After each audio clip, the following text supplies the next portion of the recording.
everybody. Welcome to another week of Beyond Parody. My name is Dan Dillon. I am your host, and I am joined by our editor-in-chief, Joel Abbott. Hello, hello. He's making a new logo for us in honor of Cracker Barrel at the moment. And Travis, be Travis. Hi. If you're going to be something, be Travis. Be Travis. That's right. That's what my parents said, and so I became him. And if you're going to be something else, be Mr. B, who's our tech guru. Hello, Mr. B. Howdy, in honor of Cracker Barrel. You may notice that we are missing one Robin this week.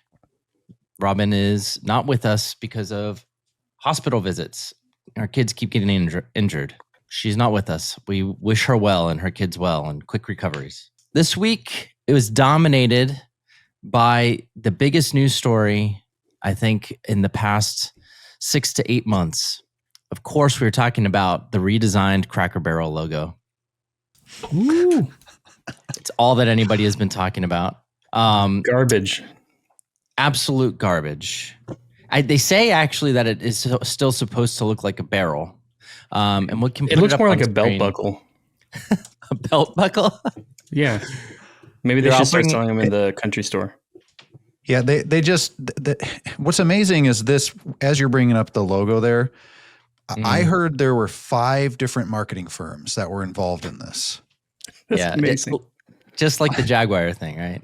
Like, how do I, my background, my collegiate background, and some of my professional experiences in marketing, and I think maybe I need to get back into that business because I feel like I could make some serious money just literally chopping a logo in half and making a few tweaks. It's so crazy. I mean, yeah, all they did was they took the exact font from Cracker Barrel. We're showing it on screen for those who are listening now, the new logo, which is just like devoid of life. It's devoid of joy, I would say. We ran an article, the headline being, is Cracker Barrel's brand redesign a war crime? The answer is yes. There were people seriously asking that online. Including the Blaze. That was the Blaze that had phrased it that way. The old Cracker Barrel logo also it's kind of a bad logo. I mean, because it's just kind of an old looking logo, but that doesn't mean that you should change it. It's just it's just like the Land O'Lakes thing. It's like you recognize that logo. It brings back emotions and feelings, right? Moved the Indian and kept the land. That's right. They removed the white man this time. Yeah, that's true. The white guy next to a barrel. He's an Asian man, I'm pretty sure. He's Asian, They kind of are stepping towards this, though, right? Because I think the new stores that they've been opening, which are also redesigned inside and look horrible, by the way. They look like Joanna Gaines threw up all over the place. I haven't seen the new indoor redesign. It's just shiplap everywhere and stuff like that. It is, it's really white and bright, and it doesn't have that old-timey feel at all. Yeah, it's like modern farmhouse. It's Joanna Gaines is what it is. And I wouldn't be surprised if ghost writing that she would be doing for this? Ghost designed the inside of these new ones. The old logo, they started it in phases, I guess, because they just deleted the man in the barrel. And then you started seeing Cracker Barrel just by itself. And that looked really weird because then I was like, is that a pumpkin? I don't know. The old logo, the Cracker Barrel, is on some shape. I'm not sure exactly what the shape is. And then they decided to then take that shape away and put this new. It looks like a shape that you get from MS Paint, right? Yeah. It's like a clip art thing. You click and drag it out, and it probably took them 2 minutes to design. It probably took them like 2 years to design, but should have taken them 2 minutes. Yes. They didn't even. I mean, there's no. It's like this oversimplification of things, and you look at McDonald's and what's going on with McDonald's and how all of their buildings are now gray, and like why McDonald's was like a joyful place for kids back in the 80s and 90s, right? You had all the characters. Did any of you guys have a McDonald's birthday? I don't think I had a McDonald's birthday, but I do remember sitting on stools that looked like cheeseburgers. Oh yeah, play places and all sorts of. It was fun. There were still a few of those left in Michigan. I saw one actually when I was doing a story over on Dearborn, which is a Muslim Arab majority area over by Detroit, and they actually had an old school McDonald's. And this was the Google Maps image was only a few years old, and I thought, oh wow, is it still there? So then I actually went and tried searching found an updated picture, and nope, they completely renovated it. The sign is still there, but it's gray now and square. Just really sad. So I think there's room for, making designs that, were originally a little bit busy, slightly more streamlined or minimalistic, but this new logo is just completely removes almost every element of the original logo to the point that you're just starting from scratch. So the only thing the same is the font, as you mentioned. But it's a different color too. So it's like, I don't know, they're changing things just to change it. Yeah. And I see companies do this all the time, where they just think, oh, we need a brand refresh. I'll get people talking. And it does get people talking, but at what? Well, it didn't work with the Jaguar thing, right? They fired their CEO or whatever. And that rebrand more people talked about that than they're even talking about the Cracker Barrel one. And it didn't, it's like all press is good press or whatever, but it's not true. You can have bad press. And the thing with Cracker Barrel that really, it's one of those brands along with, I would say like Pizza Hut is like this too.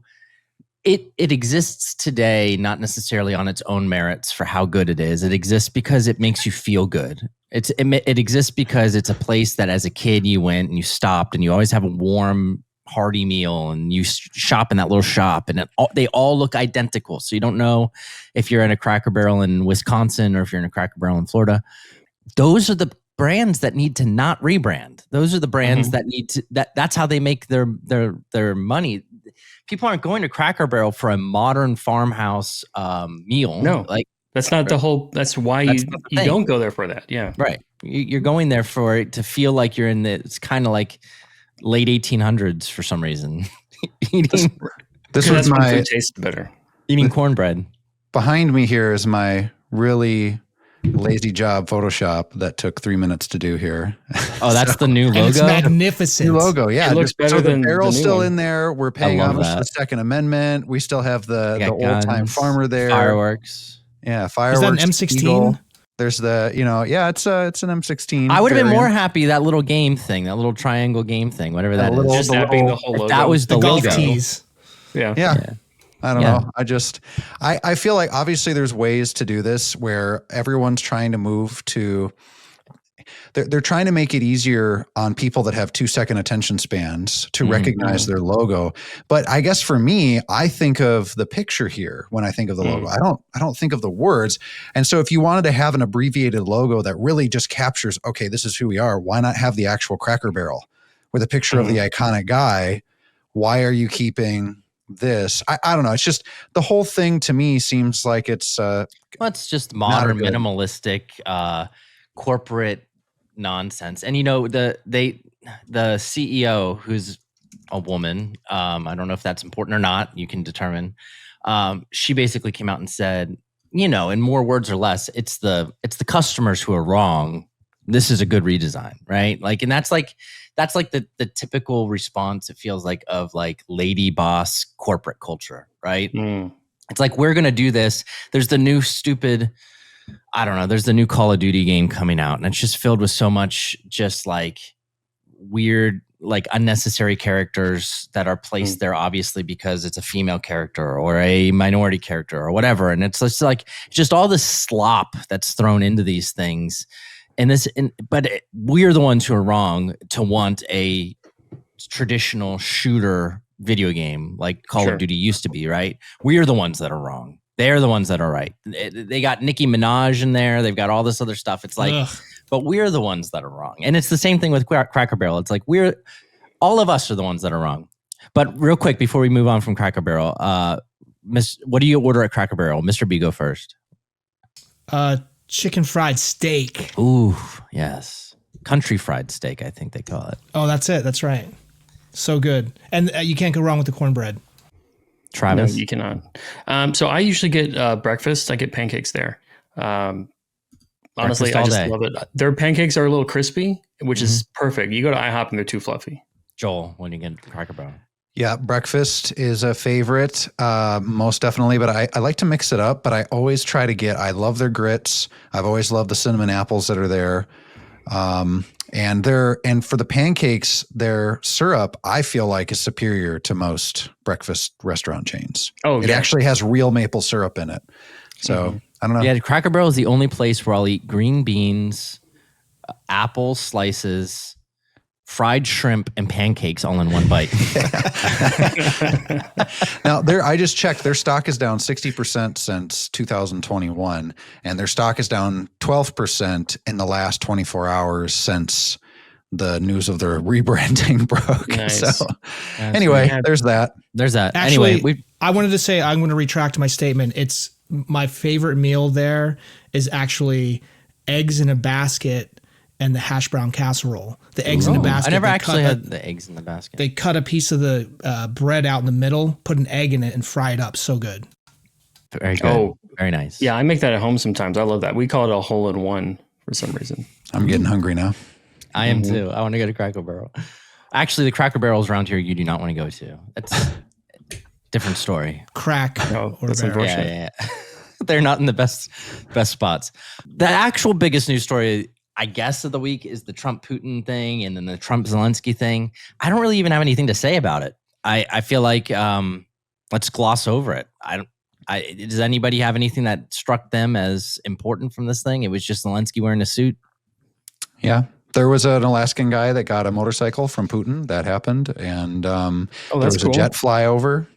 The jet flyover was cool. I thought that was a power move. And then Putin getting into the beast was pretty cool. You know, like just seeing him get in there. And, you know, Putin also for his part, he had good, it was good for him, I think, optically, going to the graves and all that other stuff of the World War II pilots who were lost in Alaska and stuff like that. What are the odds that any of this amounts to anything? I mean, they're not even talking about a ceasefire. They're talking about like an actual peace deal. It seems like what Putin's asking for is exactly what Zelensky says we're never going to give them, and blah, blah, blah. So, I mean, it's positive in the sense that everyone says it really well, and I guess that's good, but you're right. Like, is it actually going to go anywhere? I have no idea, and we don't know enough about their actual conversation to make a judgment on that. Yeah, I don't know. I think it's just a bunch of stuff happening, but I mean, it feels good. At least people are having conversations. It's interesting to me too. Putin doesn't really need to talk to the U.S., right? Like, it's weird to me that the United States is as involved as they are with Putin's kind of ego and all that stuff going on. It's like, imagine if the United States was at war with, I don't know, with Mexico or something. It's like, would Russia get involved in us negotiating a peace deal? Why would they? It doesn't make any sense. You know, it's like, it feels like that's very demeaning to Russia that the United States seem to be involved in a trilateral conversation. I'd actually say it's more demeaning to Ukraine that they can't handle it on their own. Yeah, but they're also a very, very, what did Kamala say? It's a small country next to a big country. That's right. And that's bad. That's bad. They're a very small country.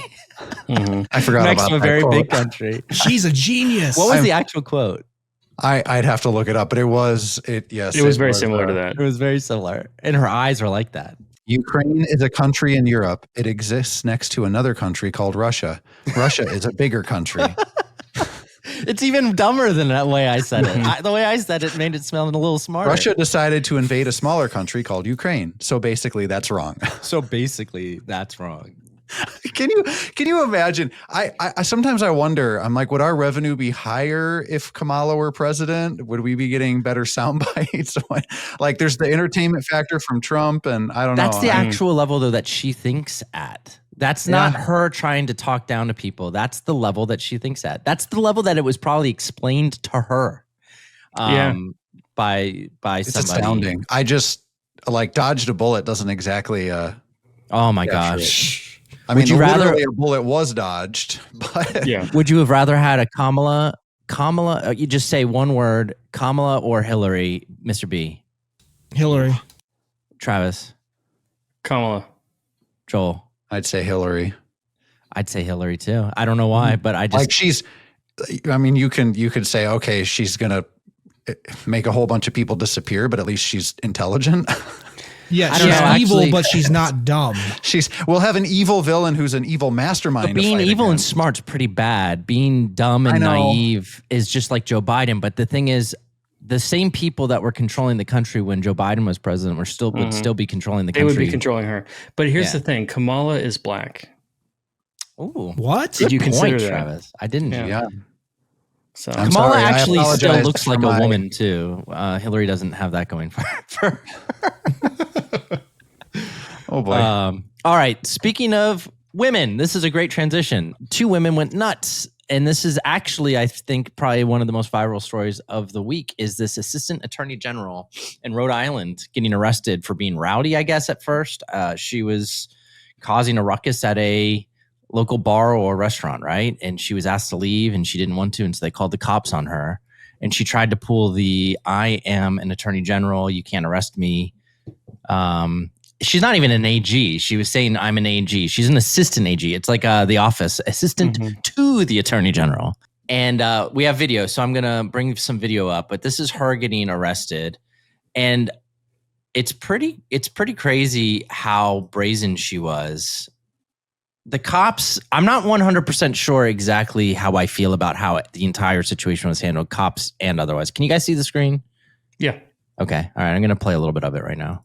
If I ask you to turn off the body cam, you have to turn it off, and that's your protocol. She's a f***ing lawyer, so she knows. Well, that's lawyer stuff, so that's not true. So we gotta go. No, it is. That's law. I'm an That's the AG. thing. I'm an AG. Good for you. Listen to my Let's go. lady boss. She's a We're lawyer. going. Let's go. Excuse. We're leaving. Please don't. We're leaving. Please don't put your hands on us. Can you get your children out of here? Like, I don't know why. I'm sorry. What? Let's go. No. Let's go. Come on, they're two full-grown women and mothers. All right. There we go. You just need the tank. You just need the tank. I'm an AG. I'm an AG. What are you Assistant to the AG. You're being detained because you're not leaving. I love this cop. This whole exchange. You're not leaving. Buddy, you're not. She's not being arrested. Let's go. I'm not being arrested. You're putting me in cuffs. I'm not being Okay, do you have any arrested. weapons on you? No, I'm an AG. Her badge is in the car. You want to give her a badge? Let me tell you something. You're Buddy, arrested. get the hell out of here. Buddy, just seriously. You're arresting me, AG. Let me tell you something. Are you under arrest right now? No. You're putting me in handcuffs and you're Mirandizing. You're not Mirandizing me. Relax. Mirandize me, All legal. please. Mirandize me. Oh my gosh. It's amazing when he puts her in the door there, she still is saying, I'm an AG, I'm an AG, but the last G cuts off as he slams the door. Yeah. There's another clip in the story that I wanted to play because it's her friend, because her friend's even crazier than she is. Oh, yeah. I mean, first let's talk about her, right? So there are a couple things about this that are nuts. First of all, like when you talk about entitlement, people talk about entitlement all the time. They talk about white privilege and they talk about all this other stuff. But it's like, have you ever seen like it better personified than this? Like just we're too white, you know, AGs or whatever the other chick is. I don't know what the other She's a chick manager is. at PepsiCo. So we can't be arrested. You have to, you know. The other thing is I don't understand the situation. I do think it was maybe a little intense for him to handcuff her if he wasn't arresting her. Did she get arrested? I don't know the whole thing. What ended up happening? I don't know if charges ended up being the Newport. So this was Newport, New Jersey. They were out. They were at a restaurant there called the Clark Cookhouse, and they were asked to leave by the staff of the establishment, and they would not leave. And so the cop asked the staff, would you like us to press trespassing charges? Then he went and tried to get them to just leave, just literally go walk a block down the street, and they would not do it. And so technically this would be an arrest for trespass, but I don't know if there were actually charges that it does say charged with willful trespass, disorderly conduct, and resisting arrest on the Newport police memo. So there's that. Yeah, that's the picture of her friend. Her friend is a senior manager at Pepsi, who's a champion of she is a manager. diversity. She's a champion of diversity. Yes. These are the people who are involved that are in charge of these things, though. These are the people that are making these DEI programs and stuff like that. Is the people who are actually the most entitled and horrific people. I don't know about horrific people. That might be a little intense. Just they were probably pretty drunk and they didn't react very well in this situation. But listen to this. Horrific when they're drunk. Yeah, it's horrific when they're drunk. Now, let's watch this one. This is her friend. This one's more fun to watch. We will get the Get your license. fucking hands off Jake, me! we will get the license. She's getting No. No. We will get the license. Get out of here. Get back right now. Get Get data back. team. No, I freaking. No! Get back. She's not really resisting arrest, though, right? She's resisting. She looks like she is. detainment, though, because they're Yeah. not arresting her. She Right? No, definitely technically. resists when they try to put her in the car in a second here. Yeah, but again, they're not arresting her. So they're telling her she's not under arrest. So is it illegal to resist detainment? I don't know. Well, it's illegal to. I mean, you need to like, do hit what a they'd police ask you to officer, do. basically, Obviously, and they're kind of flailing around. I wouldn't resist at all. Just let them do what they're gonna do. And I'm right here. It's okay. All right, just go from the car. No, she's trying to get out of the cuffs. I'm right here. I love her. she got smiling it. back Houdini. there. Come on, babe. No! Stop. all right, Babe, I'm right here. No, Right babe, here. please, I'm scared. I'm right here. Please stop doing this. Please stop right doing this. here. No, I'm not gonna find no gun after. I'm right here. No. Okay, No, please don't do this to my friend. I'm right here. No, Right no, here. no. Babe, I'm right here. babe. I don't know how long this goes on for, but we don't have to show all of this, but When me she starts see. screaming, her friend or babe that she's referring to, his name is Dan, and she just starts screaming, Dan, and then the officer goes, you're overreacting, and she goes, you're overreacting. yeah, where is that part at? I don't know. It's when he's trying to put her in the car. And he says that she's acting like a kid. You know, get your feet in the car. You're a grown adult. You're acting like a kid. And she just starts squealing. It's like, Yeah. All right. So here's one of the best parts of the entire clip. Here is the AG. Going back to the AG, we visited her friend. Now this is how it's going for her. But you're gonna regret this. Yeah. You're gonna regret it. How many? it's just so poetic. You're gonna regret it. I'm an AG. And then it cuts Oh off. man. All right. So anyway, those ladies, I don't know what ended up happening. We got to do a follow up. We got to figure out whether or not they were actually arrested. You know, part of me wonders if, because the way she's saying I'm an AG instead of I'm an attorney general or I'm an attorney, I wonder in that intense moment, I wonder if the police officer really put together what an AG means. Or was she just basically ranting at him? He probably He assumed. knew. Yeah, he probably knew. I'm pretty she's- sure he knew. An assistant attorney general, is that, can you call yourself an AG? I don't know that it matters whether you call yourself an AG or not, but It's that an AAG. yeah, An it's an AAG. I don't know. Dwight Schrute. We have to bring Dwight Schrute to. An AAG, assistant AG. It's like you guys ever watch Flight of the Conchords where he books them a big show in Central Park, and then they get there and it's just like some little crappy park, and he said, well, like the whole thing was that he told him that it was a Central Park. It was a Central Park, not the Central Park. All right, let's see what we got next. So we have a headline that you could not write a better headline, and the image is just insane. And this is the stuff, the clown world that we live in that we have to cover on a daily basis. I love how that doesn't narrow it down for me. Like I'm thinking in my head. Which Yeah, one there's we so gonna many bring up? headlines that we do.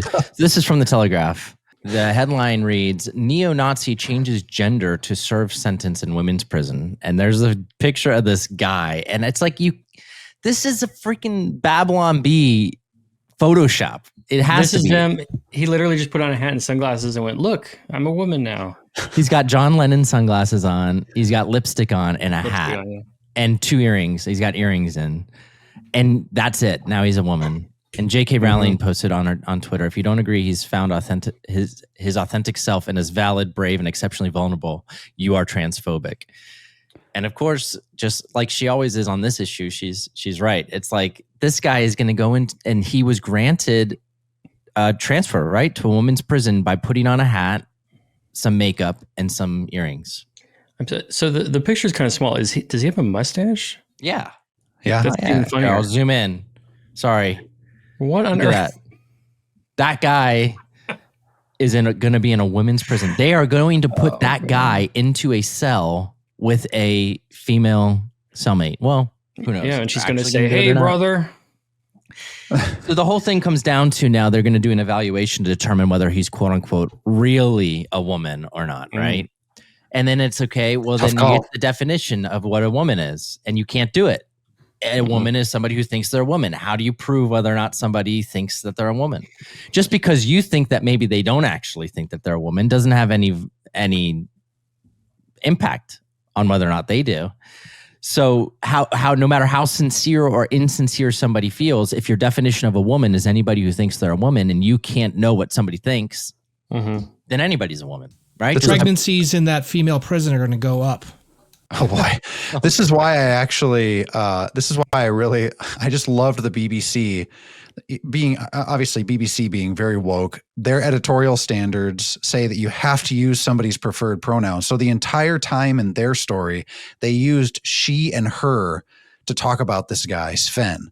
The entire time. And they're even bringing details. You can see how they're bringing details into the story to try to cast doubt, trying to say, hey, we don't think that this is actually authentic. So they're bringing quotes in from people that are doubting his authenticity and all the rest of it. But they still have to refer to him as a she, her, because their editorial standards demand it. Like, it's just so funny to watch this weird logic turn.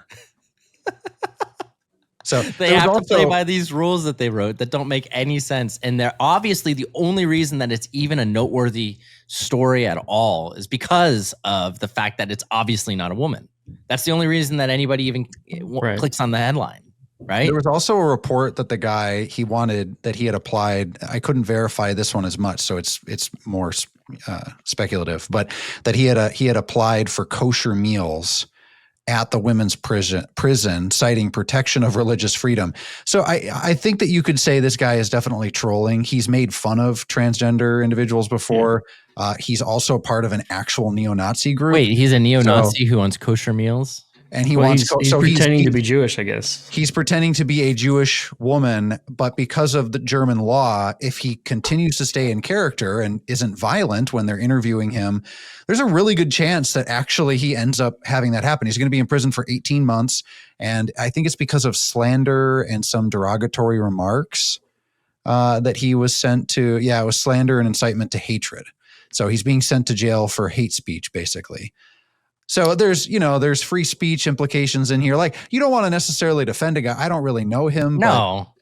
But still, like, it is kind of funny if he is trolling the system in this way. If you found yourself in prison, Travis. Yes. If you found yourself in prison for writing really bad satire. Oh, no. I'm glad you guys don't read all my stuff. Yes. Identify as a black woman for the California court system and see what happens. Would you be tempted in any way, shape, or form to put on a wig and go to a women's prison? You know how they treat bad satirists in prison? Oh, I do know how they treat them. I honestly, probably for a split second, the thought would cross my mind, like, it'd probably be easier if, but I wouldn't want to do that.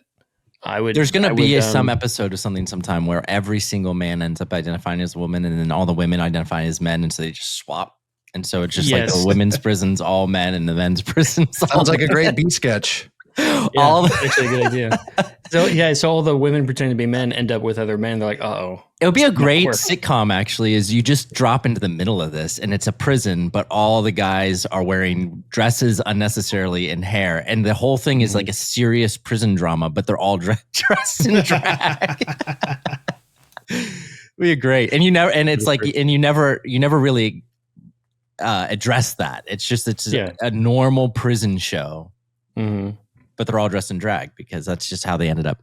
All right. That would be pretty crazy. And speaking of crazy, it's time for our blue-haired breakdown. You guys ready for some crazy eyes? Yeah. Let's do it. All right. I don't think you guys have seen this one. I think that Mr. B is going to have to get his bleeper ready. I think you're going to have to bleep some things. Will do. All right. Here's our blue hair breakdown. This lady's eyes, man. And what she's saying is really scary too. So just listen to what this chick has to say. Okay, guys. So I would like to start a new movement called CMAGA.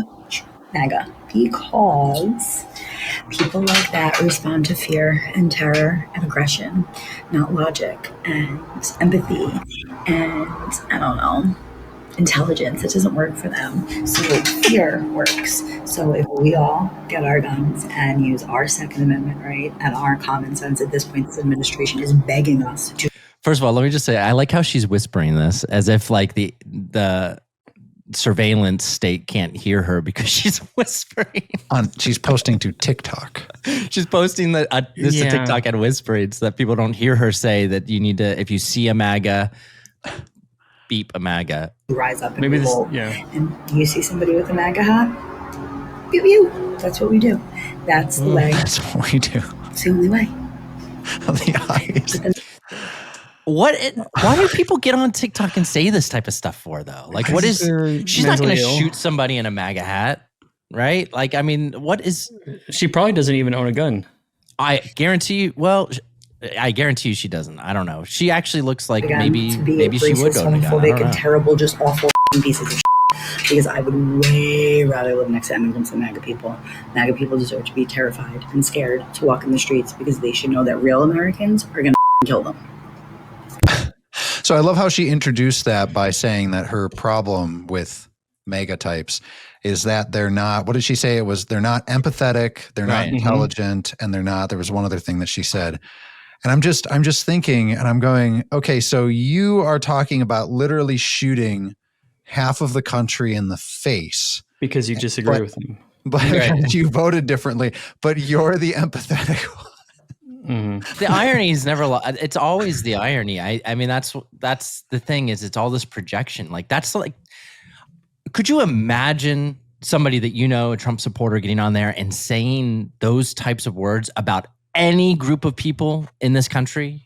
Any group of people? Of course not. You can't. Just even coming up with words to say, like even mocking it is disgusting. It's like, that's such violent rhetoric. It's unbelievable. Just the words themselves.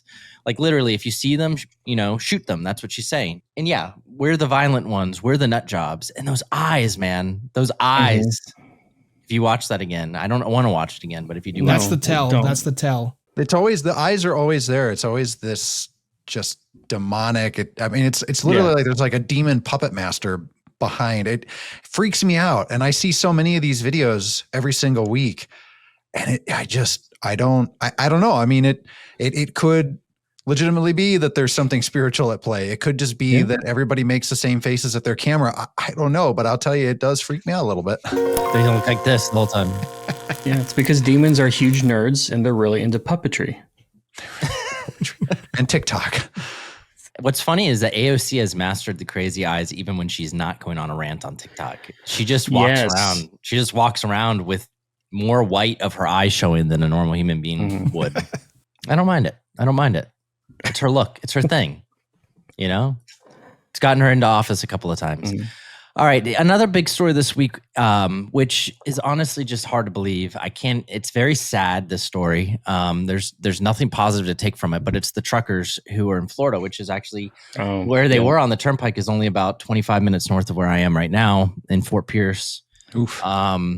And this could have been me. I drive on the turnpike up there all the time. I drive in that exact same spot going up and down the east coast of Florida.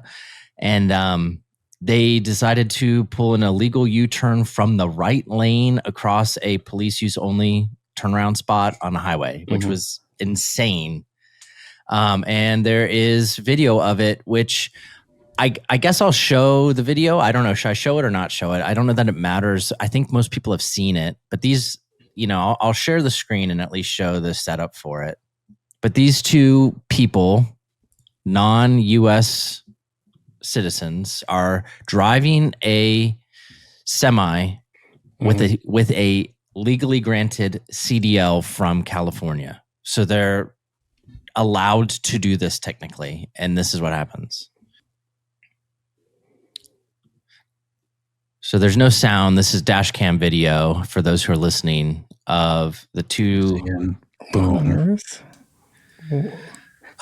So The I two guess they drivers. missed an exit or something, but like They missed an exit and they're trying to turn around, and Like, what the they heck? swing wide and block both lanes of traffic with the back of their semi, like complete morons. And Dan, you and I know this because we drive on the turnpike in that area. And so basically it's 2 lanes north, 2 lanes south, and then a steel girder across the middle. And there's probably I don't know, what would you say, 6-foot break in it?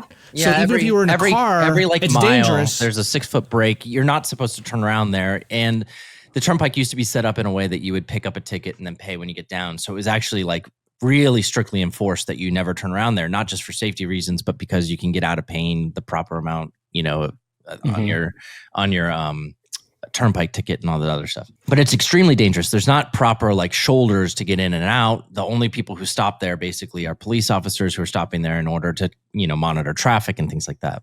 But he swung out wide, cut across the middle, put his tail basically across both lanes of traffic like a complete idiot. And then the crazy thing about the video is you watch it and it doesn't seem like he has any remorse at all. It's like somebody just hit him.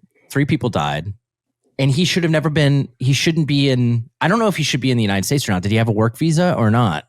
He's just here illegally and got a CDL. He was here illegally. In 2019, he was supposed to be deported. And he came across the southern border, I believe. He was supposed to be deported in 2019. And then he said, well, I'm afraid to go back to India. So they just let him stay. And he sort of just stayed in perpetuity forever. They gave him some future court dates, kept pushing it back. I believe it was 2023. He got a CDL from the state of Washington. And then California issued him a partial, whatever it is, CDL. And then just this year, he was pulled over by police in New Mexico. And they failed to administer an English test that's now required by the transportation department.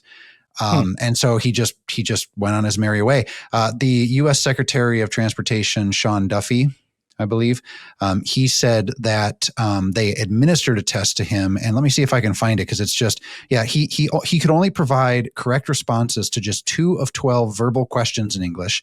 And he could only accurately identify 1 of 4 highway traffic signs, which might be maybe why he didn't understand what this means here. It's very poetic that there's a no U-turn in the photo right where the guys are cleaning up the wreck. You shouldn't need to be able to read a sign, though. You end up, you look at the situation and you can determine, hey, I can't do this because I'm going to block all traffic. I guess maybe he thought that the people behind him would slow down, but there was a person that was only like 500 feet behind him. They didn't have time to slow down. Because you're going pretty fast. Yeah, and but even beyond that, just the logistics of, I literally can't do a U-turn without going over the grass and off the road. Like, then don't do it. I don't get it. I was. Have you seen how they drive in India? One of the worst arguments my wife and I have had was actually related to this. We were in the middle of nowhere and we had rented an RV, and I think we were at the time in either Arizona or Utah. I don't know, someplace where it's flat, straight, and you're just driving forever. And I missed an exit. And the next exit, we looked on Google Maps, the next exit wasn't for 18 miles. 18 miles. And so I'm like, I'm going to turn around on one of these things. And it wasn't like this at all. Like, it wasn't one of these, you can't turn around. They had brakes and stuff like that. You could technically do it. They had a shoulder on each side and all this other stuff. And my wife yelled at me enough that I backed down. We drove 18 miles in the other direction, got off, did the right thing, got off, turned around, and then drove 18 miles back. But I tell you what, because you're only going like 55 miles per hour in that thing. So that's like a 50-minute detour after you've been driving for 5.5 hours in one of these things. And mind you, my AC was broken and I'm driving through Arizona in the summer. Oh, man. Perfect. I don't know that I would have had the fortitude. I would have probably just taken the felony. Yeah. A similar thing happened to me when I was in Hawaii this summer, because I was going down in Oahu. I was going down from the North Shore down to Kaneohe, where I was staying, and then I missed this wrong turn. I made a wrong turn and got on a freeway all the way to Honolulu, and there was not a single exit until I got to Honolulu. It was so frustrating. So it was the same type of detour, but it was an actual freeway, and there wasn't even a hope of turning around. You ended up back in LA. You took the wrong turn. You ended up back in LA. I drove across the ocean to LA. Yes. No U-turns. Yeah, I mean, it's very frustrating to be in that situation. I can understand you pass an exit, especially when you're talking about like 18 miles. You have to go in the wrong direction. Like, it's very, very, very frustrating. But my wife was right. She looked at the situation. She talked sense into me. She said, it's not safe to do this, blah, blah, blah. You're going to have to slow down. You're going to have to pull out wide, blah. All the reasons why you shouldn't do the thing that this guy did. So you shouldn't need a no U-turn sign. You shouldn't need those things. People should be able to evaluate these situations. But you know what? The other thing I was going to say is I've experienced this also, not to tie everything to my life, but like I've experienced this with people who are from India as I've been in flight training. It's like rules over there for driving seem to be more suggestions, I think, than they are like hard limits. When you watch the videos of the crazy driving that happens in India and everything like that, it's like people just kind of do things and expect the traffic around them to adjust. That's how a lot of driving, I think, happens in India. I don't know if it's in every single big city. At least in rural India, it's how it works, right? You've seen all those videos of people doing the crazy roundabouts and all the different, mopeds driving around each other and stuff like that. Yeah. The rules are suggestions. I think I would understand a little bit more of the culture clash in terms of traffic rules if he hadn't been here for years already. Right. True. Like he's had plenty of time to adjust. But a lot of these people who aren't assimilating, this guy's obviously not assimilating. He's not learning the language. He's not learning to read. He's not doing all this other things. They stick to their ways almost stubbornly. Like this is the way, this is where I'm from. This is the things that I do. And as I was going to say with the flight training is I've experienced here in South Florida, there's a lot of flight schools here. They have a lot of students who come over from India and fly here and then go back to India and fly in the airlines in India. And the reason they come to South Florida is because we have the most flyable days of the year, typically for VFR, visual flight rules flying. So that's your initial training. It's the best place to come here in like Scottsdale, Arizona. And you're up in the air and there's a lot of people on the radio who do not speak English. I mean, they speak English. That's the crazy thing is they speak English, but not English that is very easy to decipher, speaking very quickly. And also seeming to kind of take the rules of the air as suggestions, not as like, and it's really dangerous. When you get up in a traffic pattern and you've got 9 planes, you can only understand the people who are talking in 5 of them. I mean, I'm a new pilot myself. So the whole language barrier of being a pilot and talking on the radios is difficult to get a handle for when everybody's speaking perfect English. And you're talking on radios that come in and out and all this other stuff. And then you throw these people in there that really seem to be taking the rules as suggestions. There are people who are from India who come over here and they treat everything with respect and they do a good job and everything like that. But it's like, there's a lot of this going on in different industries where we don't realize the safety issues that we're facing just driving on our own streets or flying in our own traffic patterns around these airports. I think you've just unlocked a new fear for a lot of our listeners. Kamikaze Indians from the sky, just like that wouldn't be something. Normally, I think, okay, that guy's up in a plane. There's not. He knows what he's doing. And now, when a low flying plane comes near my house, I'm going to be like, "Is it an Indian?" No, I'm just joking. Don't ban us, YouTube. Dan, have you been to India? Heck no. Oh, okay. I've been to plenty of places. I mean, you travel around the world. I don't have any interest in going to India. In Africa, like in Ethiopia. Jordan was pretty crazy the way that like my taxi drivers would never stop at stop signs. The stop signs are just, again, they're just suggestions. I never saw anybody stop at a stop sign, but you'd never see police officers be concerned about it. And if they cut somebody off, they just make a rude gesture and yell really loud in Arabic at them. And then they turn to me and smile for some reason because they felt that I would think that it's funny, and I'm just like white knuckling it. Jeez. So, where was that at? In Jordan. That was in Jordan. I lived there for a semester, and I got pretty used to it by the end of it. But I tell you, it was culture shock the first few taxi rides. Oh, I bet. Yeah, it is. It's scary to think about how many truckers are on the road that shouldn't be there. And again, if you enter the country legally, if these pilots are coming here and they've got visas as students or airline visas in order to work here in the United States, they're coming in legally, they're doing the whole thing. There's nothing wrong with that. You still have to follow the rules and you still have to do your part. One of the requirements on the FAA in order to become a private pilot is that you have to be proficient in English and speak English proficiently. It's American English is what they're talking about here. Like you need to speak clearly and people need to be able to understand you. It's not just the language itself, whether or not they're learning English as their first language or not. I've been up in the air down here enough to know that I don't feel really, really comfortable because there's so many people who I feel like maybe aren't following all of those rules. And it's happening apparently on the highways too. So anyway, that's all I wanted to say. One thing I'll note as well is a lot of people talked in the comments, and I think the Secretary Duffy, he talked about how there's now an investigation into the employer, which is called White Hawk Carriers. So there's an investigation going on. You can point blame at these drivers for sure, but a lot of people in the comments were agreeing and saying the bigger criminals here are who are the government employees that are authorizing these people to get CDLs or the companies that are giving these licenses. How are people getting, there's government failure. There's these companies that are failing. What is going on? Those people have to be held accountable. If you are issuing a CDL to somebody that goes out and kills an entire family, it should be illegal. It should be illegal. I don't understand it. And that's the thing you're right. That's the biggest takeaway.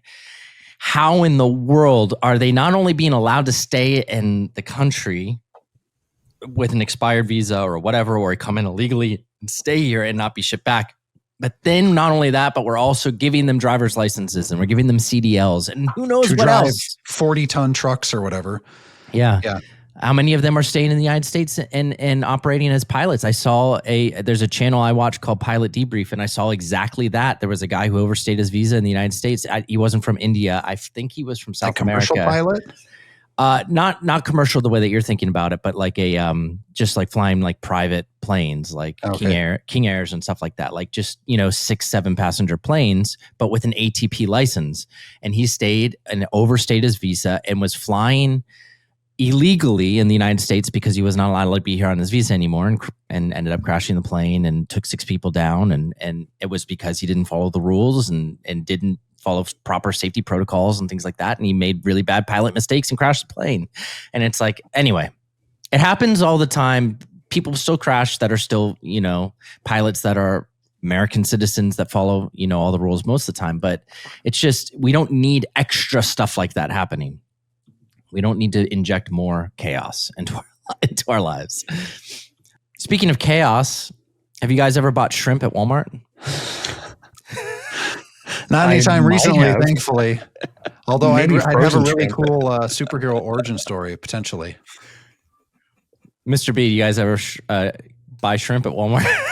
I just buy the marked down sushi at Walmart. Yeah, marked down sushi, the stuff that they're about to throw out. The reason I ask is because Walmart has been caught up in this little thing where I guess one of their distributors has been shipping them radioactive shrimp. Radioactive? Radioactive. There we go. There was my Scott Stapp singing Imagine Dragons. It was good. FDA has warned Americans not to eat potentially radioactive Walmart brand shrimp. Great value. It is a great value. You get extra superhuman powers for the price of shrimp. Well, I don't see the drawback then. They just don't want everyone to be super powered. Possible, is it cesium 137 or CS 137? Cesium 137, yeah. Cesium. Detected in shipping containers at 4 U.S. ports, the FDA said Tuesday in a press release. Testing on frozen shrimp from the distributor, Indonesia's BMS Foods, also tested positive. However, no shrimp that has tested positive has entered the U.S. food supply, according to the FDA. Sure. Okay. Yeah, sure. So, they should reword that. Well, I guess they've worded it right. No shrimp that has tested positive, but not all the shrimp have been tested. Yeah. Right. Yeah. So you don't know how many are actually radioactive. So why does Indonesia work with a lot of radioactive material or something? Why is radioactive shrimp coming from there? This is what I never figured out, because from what I understand, this isotope it's not used in a lot of, like you might think, okay, maybe it was exposed because they have different isotopes they use for radiation, CT scans, other types of things. There's all sorts of things that they use. but it's not commonly. The most that I could find on it is that it's just a common after product of nuclear reactions, of explosions. Interesting. So I'm just Perfect. wondering, I'm like, to my knowledge, there's not any like nukes that have been going off in Indonesia, but a lot of people were talking about the contamination in waters off of Indonesia and India, which apparently a lot of our shrimp comes from, and people were getting paranoid. So I have no answer on that, on why this would be present. I think we just learned that Indonesia has an advanced nuclear program, and they've been doing underwater tests. Like, they're doing underwater And then they're taking all the shrimp that come up and going, sell it. What do we have to do? Bring a Geiger counter to Red Lobster now? A Geiger counter. Did you just watch Chernobyl? I've watched that twice. That's so good. I love that. That's a great show. If anybody is looking for a show recommendation, Chernobyl, I think it's on HBO or whatever they call it now. HBO, is it just It was Max? HBO, then it was Max Max, and now they brought it back. And now it's HBO Max, I think, right? Because they realized no one knew what Max was. In honor of how we started the show, I'm going to add something now for us to see. I want you guys to critique this logo redesign, okay? Here it goes. There we go. That's great. I'm now more proud than ever to work for the Babylon Bee. I actually really like it. I like it. I have warm feelings of nostalgia and apple pie and playing checkers by the fire for some reason. Yeah. I like how, even though this is the official Photoshop that we used for our website, and I like how somebody missed this little spot right here. I don't know if you can see it or not. I do see it. Yeah, they didn't quite delete out all of the Cracker Barrel. Oh yeah, yep. Rookie mistake. Who did that? Was that Bettina? I don't know who that was. No, I don't think so. I don't know who did it. Come on. I won't talk, okay? You can't Come get on, me to Travis. name names.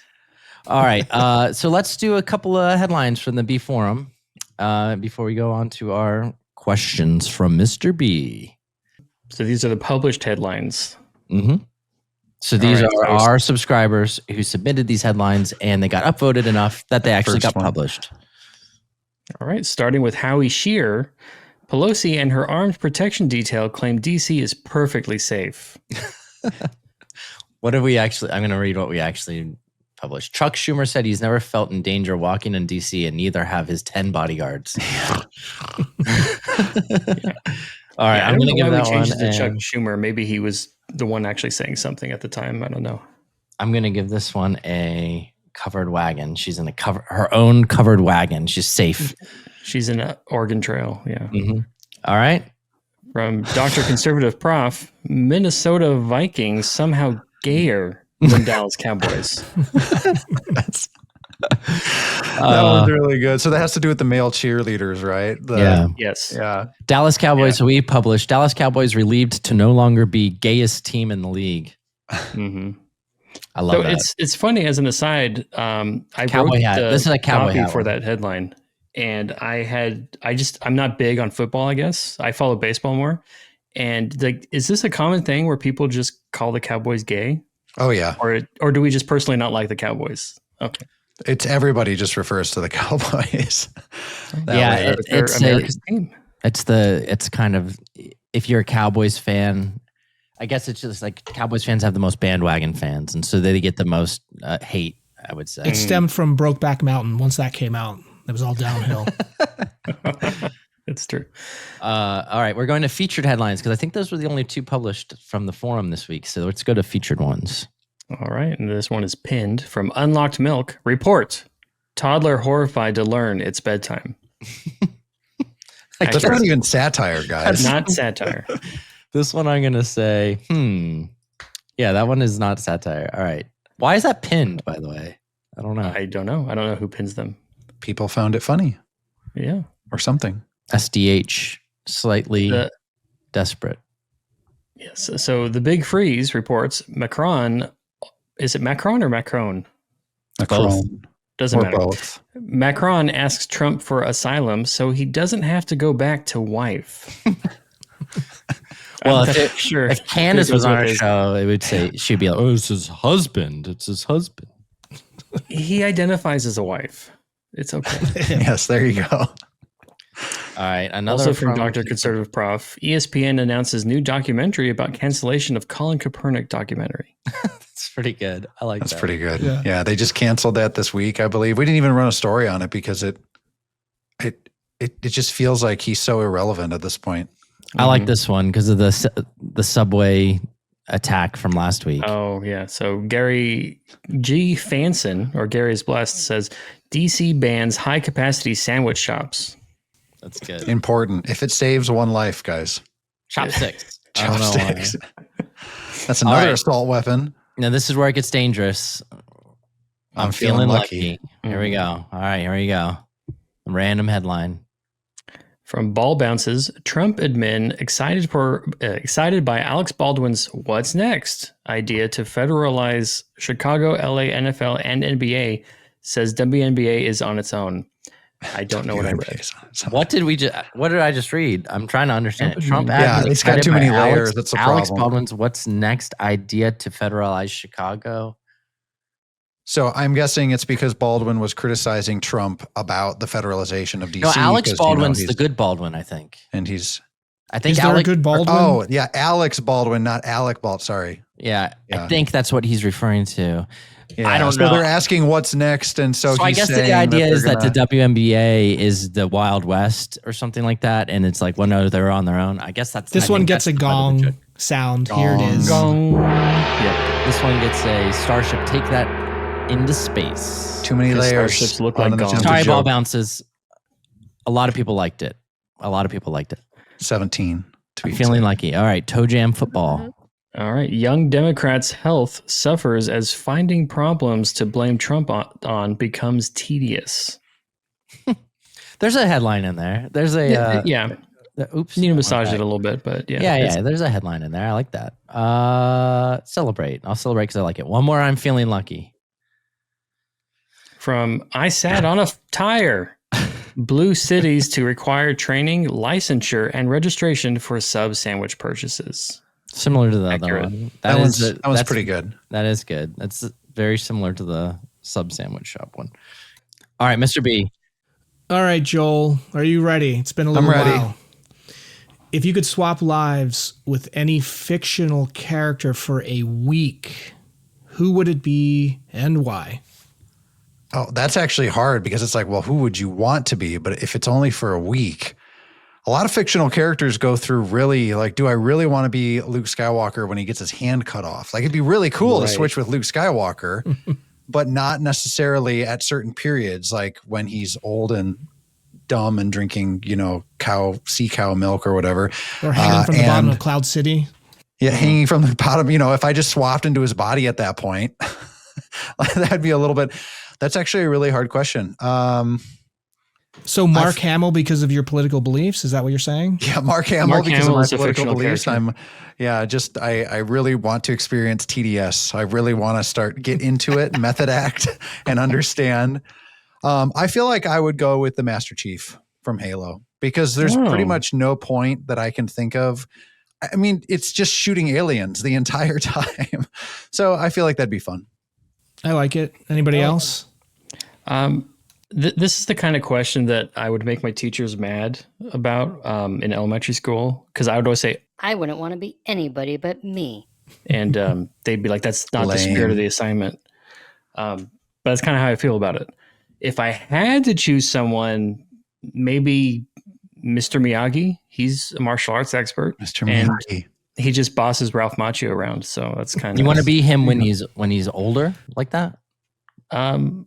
Well, he's not really younger in the movies, so I don't know. He is in Wasn't the TV he like show. 38 in that movie? They just looked older back then. He did look really old. Something like that, yeah. He was, I think he was in his 50s, but yeah, I always just assumed he was like 70, but I think I would be Jimmy Stewart from It's a Wonderful Life, coming home at the end after all of the bad stuff's happened, coming home to my wife, Mary, who was my crush as a kid, and having all my family there. I think that's like the ultimate euphoria of the best character.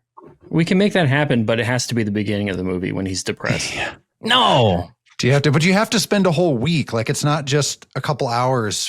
You'd have to be in the house then for a week after that point. I don't know if they had air conditioning, and that's a big... That's it's wintertime though. It's Christmas. You're with Mary though, so it's fine. No, you know what? I got it. Superman. He can fly a bunch. That's cool. Oh, there you go.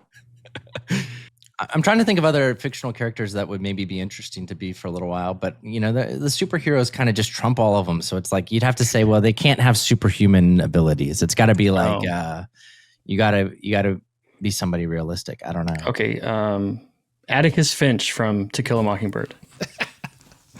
You get canceled. All right, what's next, B? All right, Dan. If you had to live in one decade forever, which decade would it be and why? I think that the right answer is the 1980s. Yes. But the 1990s is really when I grew up. And man, I have a lot of nostalgia for that. I would play the Nintendo 64 in the 90s for the rest of my life if I could. We published a funny meme on Not the Bees Instagram this week. And the meme just shows a Nintendo 64 with GoldenEye plugged in, and it says above it, "Your pizza rolls are ready. You just flipped on your Nintendo 64 and you have permission to stay up late. You're 40 years old and the year is 2025. Peak existence. That's it. So I think it's mid 90s, man. It was like the perfect mix of, okay, you can get in touch with people if like you don't find them at the mall. Like there's a way to contact them, but you also are still living in the analog age a little bit. You'd be fine with no or very, very slow internet? Yeah. I want to be on the internet amazing. Less than I am now anyway. I don't want to be on the internet. As I stream a podcast. I'd go all the way back to the 1890s just for fun. I feel like a lot of the world hadn't been explored. There were a ton of inventions coming out. You're right around the corner from airplanes and cars and everything. But you don't know you're around the corner from planes. So you're like, but only birds Sherlock can Holmes, fly for sure. Sherlock Holmes, all the great cities of the West are still beautiful. There's churches everywhere. And, you can sign up to go on an exploration to the South Pole. There's so many places of the world that people have never been to. I feel like it'd be fun if you had to live. Bubonic plague. Yeah, I mean, you might die, but if you have to live your entire life, like this is just going to be a reality where it stays in that period forever. I feel like it'd be fun. There'd be so many unexplored places that you could go to. But yeah, you might die of a cold. Oh well, dysentery. Yeah, dysentery on the Oregon Trail. Oregon Trail. When was the Oregon Trail? That was a little bit earlier. It's like 1870s or 60s, 70s. I don't know. Yeah, even before that. Well, 1849 was the gold rush, so it's somewhere right around there or after there. Yeah. Travis, I need to know what decade for you. I think that. So you're going there for the rest of your life. Basically, are you going with the knowledge? Your life, but you're stuck in that decade. Do you have the knowledge that you have now? Let's say yes. Okay. Am I leaping into someone else like Dr. Samuel Beckett, or is there a time machine that I stepped out of? You'll be jumping from person to person. Yeah. Every problem goes home. You get to the end of the decade and you jump back to the beginning in another person's body. Right. Okay. So, I mean, if it's like forever, I would probably stick with like the 90s because I think that for all the reasons that Dan mentioned, but also, I know there's a comfort level there. It would be appealing to see the 50s, to see exactly how nice it is compared to what people claim it was as the golden years or whatever. Yeah. But at the same time, it'd be great to go to like 30 AD, but I wouldn't want to live there forever. So I'll go with the 90s. 30 AD. So you're just you'd just be cycling through like Jesus, like sitting under Jesus's teachings over and over and over again. I think that'd be really neat. But it's like, this is my 10th time with the Sermon on the Mount. Jesus is but he would know that you're doing this whole thing. So he'd be like, he would always give you a little wink. He'd give you a little wink. I toyed with the idea of a short story where a time traveler wanted to go to like the crucifixion or something.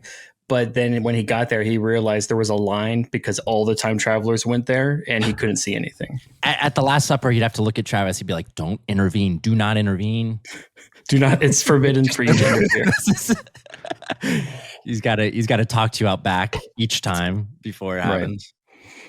I'm watching Squid Game too, and and it reminded me of that a little bit about how he goes back and does the Squid Games again for some reason, and then it's like they don't give him any rules about like you can't tell people about what's going to happen here. I was like, so he can just tell everybody what's going to happen and how to beat. I don't know. Anyway, Squid Game's good. Have you watched Squid Game? I'm about halfway through season 1. But now I don't need to watch it because it's the year 2025, Travis, and you're halfway through season 1. It's yeah, I know. Have you guys watched it, Mr. B? Have you guys watched that? When it first came out, we watched the first 3 or 4 episodes, I guess, and I guess it was too dark for my wife. So it is very violent. It is very violent. It is. So it's one of those shows I started watching with my wife, and then she kind of was like, this is too much for me. And because we were watching it together, that's kind of why it fell off. But eventually I've been meaning to get back into it on my own. On that note, on that violent note, thank you guys for joining us. We will see you next week, and hopefully Robin will be back with us, and everybody is all healed up, and hope you guys have a good week. We'll see you next Friday.